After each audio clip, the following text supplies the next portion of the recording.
हर हर महादेव भक्तों, जैसा कि आप सभी जानते हैं 10 जुलाई को योगिनी एकादशी पड़ रही है। आपको इस दिन चुपचाप इन 3 वृक्षों को छूकर आ जाना छप्पर फाड़कर होगी। धन वर्षा कंगाल भी बनेगा। धनवान इतनी धन दौलत आएगी कि संभाल नहीं पाओगे। जन्मों जन्मांतर की गरीबी तत्काल हो जाएगी।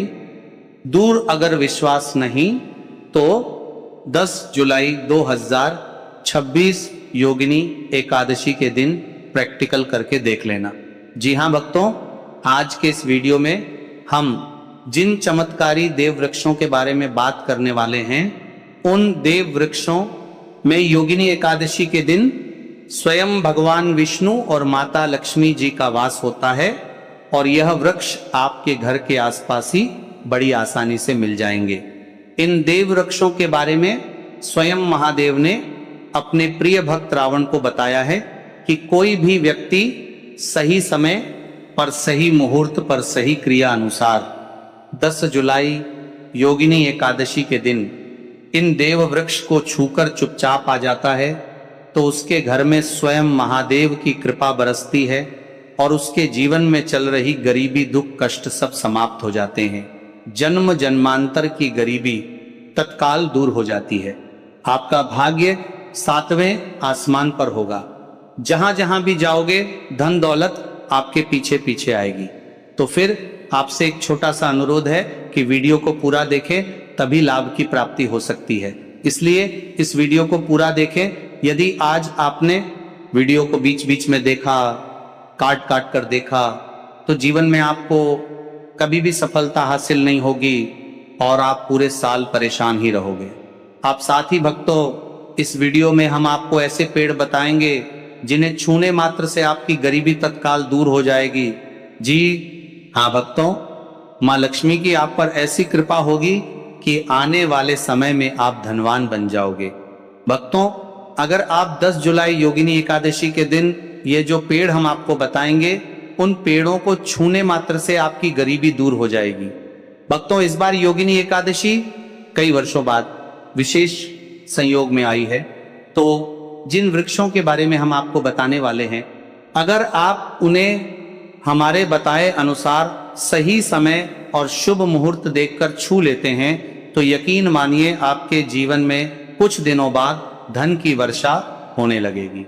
फिर आपके जीवन में आपको उन्नति करने से कोई नहीं रोकेगा पाएगा। आपकी हर मनोकामना पूरी होगी, खुशियों से भर जाएगा आपका घर। यदि आप 10 जुलाई योगिनी एकादशी के दिन इन देव वृक्षों को छू लेते हो तो तीनों देव ब्रह्मा विष्णु महेश का आपको आशीर्वाद मिल जाएगा। इसीलिए भक्तों, इस वीडियो को पूरा देख लीजिए। तो चलिए जानते हैं कि कौन से ऐसे पौधे हैं जिनको 10 जुलाई योगिनी एकादशी के दिन छू कर आ जाना है। लेकिन उससे पहले अगर आप इस चैनल पर नए हैं तो चैनल को सब्सक्राइब करके वीडियो को एक लाइक जरूर करें। साथ ही आप अपनी राशि या अपने शुभ नाम को कमेंट बॉक्स में जरूर डाल दें, क्योंकि हम आपकी राशि से जुड़ा भाग्य भी बताते हैं और भाग्य में चल रही परेशानियों को तत्काल दूर करने के लिए आसान से आसान उपाय भी बताते हैं। इसीलिए आप अपनी राशि कमेंट बॉक्स में जरूर डाल दें। तो चलिए भक्तों, वीडियो को शुरू करते हैं। देखिए भक्तों, हमारी हिंदू संस्कृति में कई तरह के पौराणिक मान्यताओं को महत्व दिया गया है कि कई ऐसे पेड़ पौधे कई होते हैं जो कि देव वृक्ष कहे गए हैं और काफी शुभ भी माने गए हैं। प्रकृति में मौजूद कई ऐसे पेड़ पौधे होते हैं जो कि हमारे जीवन में चल रही परेशानियों को दूर कर देते हैं। खास बात यह है कि पेड़ पौधे की न सिर्फ लोग पूजा करते हैं बल्कि औषधि के रूप में भी प्रयोग करते हैं। ये कई प्रकार की बड़ी से बड़ी बीमारी को ठीक करते हैं और वेद पुराणों में भी कई प्रकार के पेड़ पौधों का उल्लेख है। भक्तों, यदि आप भी 10 जुलाई योगिनी एकादशी को इन वृक्षों को छू लेते हो तो आपको महादेव का ऐसा आशीर्वाद मिलेगा जिससे कि आपके जीवन की समस्त परेशानियां दूर हो जाएंगी। भक्तों, ज्योतिष मान्यताओं के अनुसार इस सोमवती पूर्णिमा पर स्वयं भगवान भोलेनाथ इस चमत्कारी पौधे पर विराजमान रहेंगे, जिसकी बात आगे हम इस वीडियो में करने वाले हैं। और अगर आप इन खास पेड़ों को हमारे बताए अनुसार इनको छू कर आ जाते हैं तो इसी से आपका बेड़ा पार हो जाएगा और उसी वक्त तीनों देव ब्रह्मा, विष्णु, महेश का आशीर्वाद आपको तुरंत मिल जाएगा। फिर आपको धनवान बनने से स्वयं विधाता भी नहीं रोक पाएंगे।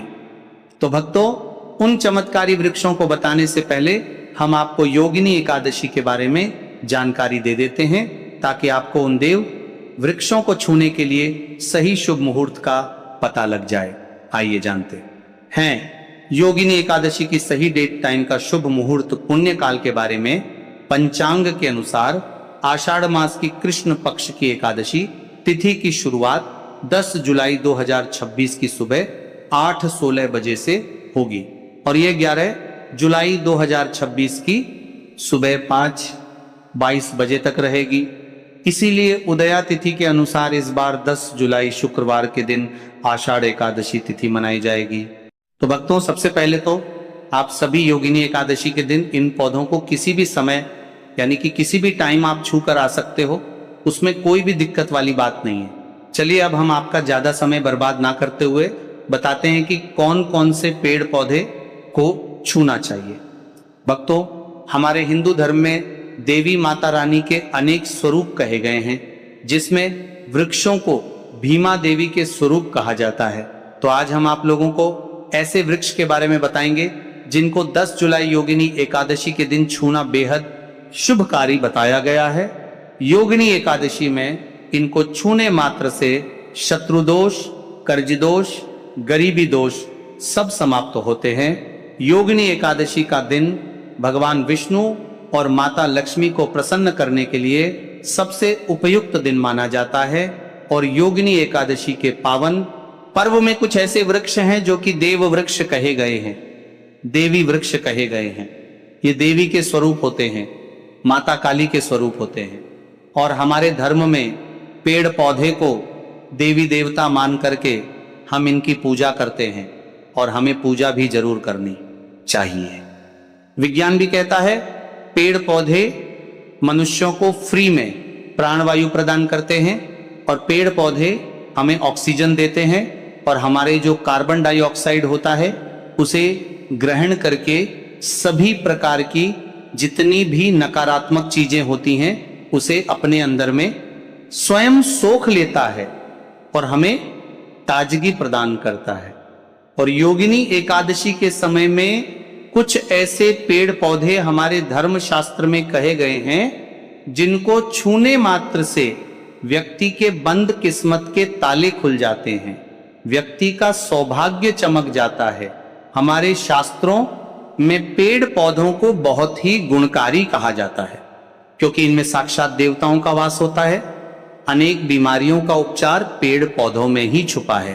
पेड़ पौधों में कई जड़ी बूटियां पाई जाती हैं और भगवान श्री कृष्ण ने गीता में स्वयं कहा है कि वृक्षों में मैं पीपल का वृक्ष हूं। पीपल के वृक्ष को वृक्षों का राजा कहा जाता है क्योंकि पीपल वृक्ष की जो आयु होती है सबसे ज्यादा होती है, सबसे अत्यधिक होती है। पीपल वृक्ष सर्वशक्तिमान होता है, पूजा पाठ में अत्यधिक इसका महत्व होता है। तो चलिए आज हम आप लोगों को 10 जुलाई योगिनी एकादशी छुए जाने वाले वृक्ष के बारे में बताएंगे। तो कमेंट में हर हर महादेव अवश्य लिख दीजिए, क्योंकि जब भगवान भोलेनाथ का नाम लिखा या बोला जाता है तो भगवान भोलेनाथ उस व्यक्ति से बहुत ही जल्दी प्रसन्न हो जाते हैं। भक्तों, हमारे धर्म शास्त्र में अनेक ऐसे वृक्ष हैं जिन्हें कल्याणकारी और मंगलकारी माना गया है। यह वृक्ष केवल पर्यावरण के लिए नहीं बल्कि हमारे जीवन के लिए भी बेहद महत्वपूर्ण होते हैं। खासकर अगर आप इन वृक्षों को छूते हैं तो आपकी सारी परेशानियां, कष्ट, दुख और तकलीफें खत्म हो जाती हैं। सोमवती पूर्णिमा के दिन जो कि 10 जुलाई को है, इन वृक्षों का असर कई गुना बढ़ जाता है। इस दिन शक्ति धरती लोक में आ जाती है और इस दिन हर वस्तु में प्राण और चेतना का संचार होता है। जब यह शक्ति पूरे ब्रह्मांड में फैली होती है तो जितने भी पेड़ पौधे, जीव जंतु और चल अचल वस्तुएं हैं, सब में शक्ति जागृत हो जाती है। इस विशेष समय में अगर आप देवी स्वरूप कहे गए पेड़ पौधों को जाकर छू लेते हैं तो आपके जीवन के सारे दुख, कष्ट, रोग और परेशानियां समाप्त हो जाती है। खासकर काल सर्प दोष, मंगल दोष, शनि दोष और राहु दोष जैसी समस्याएं तत्काल अपना असर छोड़ देती है और पूरी तरह समाज समाप्त हो जाती है। भक्तों, आज हम आपको 4 से 5 देव वृक्षों के बारे में बताने वाले हैं जिन्हें हमारे धर्मशास्त्र में बहुत महत्वपूर्ण माना गया है। ये चारों वृक्ष आपके जीवन में सुख, समृद्धि और खुशहाली लाने के लिए बेहद प्रभावशाली होते हैं। इसीलिए इस वीडियो को ध्यान से देखना, क्योंकि अगर आपने इसे बीच में काट कर देखा तो बाद में आपको पछताना पड़ सकता है। 10 जुलाई योगिनी एकादशी का पर्व ऐसा है जब आपको लंबी लंबी पूजा पाठ करने की जरूरत नहीं होती है। बस अगर आप इन विशेष वृक्षों को योगिनी एकादशी के दिन सही तरीके से छू लेते हैं और का आशीर्वाद लेते हैं तो गरीबी खत्म हो सकती है। यह वृक्ष इतने शक्तिशाली होते हैं कि आप अपनी आंखों से इनका असर देख सकते हैं, और खास बात यह है कि ये सारे देव वृक्ष आपके आसपास आसानी से मिल सकते हैं, तो आप इन्हें अपने घर के पास से ही ढूंढ सकते हैं। अब वीडियो में आगे बढ़ने से पहले अगर आपने अभी तक कमेंट बॉक्स में हर हर महादेव नहीं लिखा है तो कृपया हर हर महादेव जरूर लिखें और वीडियो को लाइक भी अवश्य ही करें। तो भक्तों, अब हम बात करते हैं कि कौन से वे 3 वृक्ष हैं जिन्हें हमें योगिनी एकादशी के दिन छूकर आना चाहिए। ये वृक्ष ना सिर्फ आपके जीवन को खुशहाल बनाते हैं बल्कि आपकी गरीबी और दुख दर्द को भी समाप्त कर दिया देते हैं। इसलिए हम चाहेंगे कि आप सब योगिनी एकादशी को इन वृक्षों की पूजा जरूर करें और इन्हें छुएं, क्योंकि इस दिन इन वृक्षों की पूजा करने से आपको अनगिनत लाभ मिल सकते हैं। चलिए भक्तों, अब हम जानते हैं कि वे देव वृक्ष कौन से हैं जिन्हें छूने से हमारी गरीबी खत्म हो जाती है और जीवन में सुख समृद्धि का आगमन होता है। पहला वृक्ष है बेल का वृक्ष, जिसे हम योगिनी एकादशी के दिन बेल का पेड़ सबसे महत्वपूर्ण माना जाता है। भगवान शिव को बेल के पत्ते अत्यंत प्रिय हैं और उन्हें शिवलिंग पर बेल पत्र अर्पित करने से विशेष पुण्य की प्राप्ति होती है। बेल का पेड़ शिव के पूजन के लिए अत्यधिक पवित्र माना जाता है। बेल के पत्तों का उपयोग भगवान शिव के पूजन में विशेष रूप से किया जाता है। बेल का वृक्ष माता पार्वती के पसीने से उत्पन्न हुआ और स्कंद पुराण के अनुसार यह वृक्ष देवी स्वरूप माना गया है, यानी यह नवदुर्गा के स्वरूप है।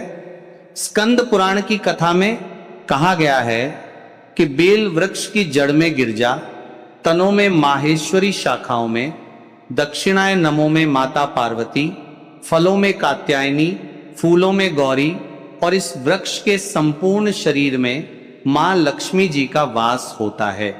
माता पार्वती के पसीने से उत्पन्न होने के कारण यह पेड़ कई देवी देवताओं का स्वरूप माना जाता है। इसलिए यह वृक्ष धार्मिक रूप से अत्यंत महत्वपूर्ण है। अगर आप संध्या काल में शिव मंदिर या नवदुर्ग मंदिर के पास बेल के वृक्ष के नीचे घी का दीपक जलाते हैं तो व्यक्ति धनवान, गुणवान और पराक्रमी बनता है। इस पेड़ के स्पर्श से व्यक्ति के सभी मनोरथ पूरे होते हैं। इस पेड़ को छूने से पहले आपको एक खास मंत्र भी बोलना चाहिए। वह मंत्र है दर्शन बिल्व वृक्षस स्पर्शम पाप नाश अघोर पाप संहार। एक विलंब शिवार्पणम का अर्थ है कि यहाँ पर एक विलंब शिव पर्पणम का अर्थ है बेल वृक्ष का दर्शन और स्पर्श करने मात्र से सभी पाप समाप्त हो जाते हैं और शिव को चढ़ाया गया एक बेल पत्र पापों का नाश करता है। अब भक्तों, दूसरे उपाय के बारे में बात करते हैं। तो देखिए, सबसे पहले बात कर लेते हैं कि जो मां तुलसी है, इनके बिना श्री हरि विष्णु का पूजन और श्री हरि विष्णु का भोग दोनों ही अधूरे हैं। जब भी हम श्री हरि विष्णु को भोग कराते हैं, उनको भोग लगाते हैं, उसमें हम तुलसी दल जरूर डालते हैं।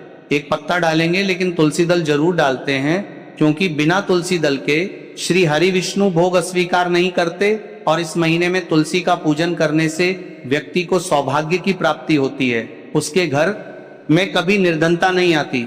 आप देखिए, सबसे पहले तो आपको इस महीने में एक हरा भरा तुलसी का पौधा अपने घर में जरूर लगाना चाहिए। अगर पहले से आपके घर में तुलसी का हरा भरा पौधा है तो बहुत उत्तम है। अगर नहीं है तो इसके महीने में तुलसी जी का पौधा जरूर लेकर आए, क्योंकि यह सबसे श्रेष्ठ महीना है तुलसी के पौधे को अपने घर लाकर लगाने के लिए। दूसरी चीज, कि देखिए इस महीने में या उससे पहले आपके घर में तुलसी जी का पौधा सूख गया है, और अगर तुलसी का पौधा आपके घर में सूखा हुआ है तो उससे कौन सा उपाय है जो आप करके रातों रात अपने भाग्य को चमका सकते हैं। तो देखिए, अगर आपके घर में अगर तुलसी जी का सूखा हुआ पौधा है, इसमें आपको हरे हरे भरे पौधे से उपाय नहीं करना। आपके घर में तुलसी जी का अगर सूखा हुआ पौधा है, उसी से आप उपाय करेंगे, इस चीज का ध्यान रखें। तो देखिए, अगर तुलसी जी का पौधा सूख गया है तो आपको क्या करना है, उसकी छोटी छोटी ठानियां लेनी है, गिन करके 7 ठानियां, ठीक है ना। कितनी ठानियां लेंगे, 7 ठानियां लेंगे। थोड़ा सा मोहल्ली धागा आपको लेना है और 7 तुलसी की सूखी लकड़ी को एक के अंदर एक यानी गट्ठा टाइप का बनाना है और उसको बांध देना है, ठीक है ना। सारी तुलसी की लकड़ियों आपको इकट्ठा करना है और मौली धागे से बांध देना है। बांध देंगे कलावा लपेट कर। अब आपको क्या करना है, रोली का तिलक इस तुलसी की सूखी लकड़ी पर आपको करना है। रोली का तिलक करेंगे। अगर चंदन है तो थोड़ा सा चंदन लगा दीजिए। अभी ये तुलसी की जो सूखी लकड़ी है, ये आपको थोड़ी देर अपने घर के मंदिर में रखनी है, श्री हरि विष्णु के सामने, और एक देसी घी का दीपक आपको श्री हरि विष्णु के सामने लगाना है।